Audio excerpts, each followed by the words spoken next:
Si Milo mahilig maglaro sa labas. Pero hindi siya mahilig magligpit. Haha!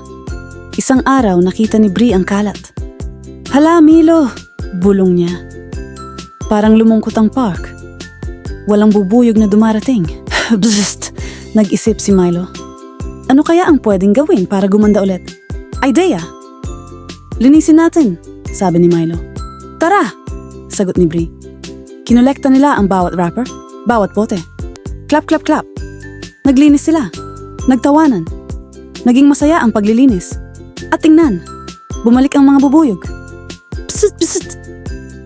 Nalaman ni Milo, ang pagiging malinis ay nagpapakita ng kabaitan sa mundo. Mula noon, masaya na si Milo na maglinis. At naglaro sila ng masaya.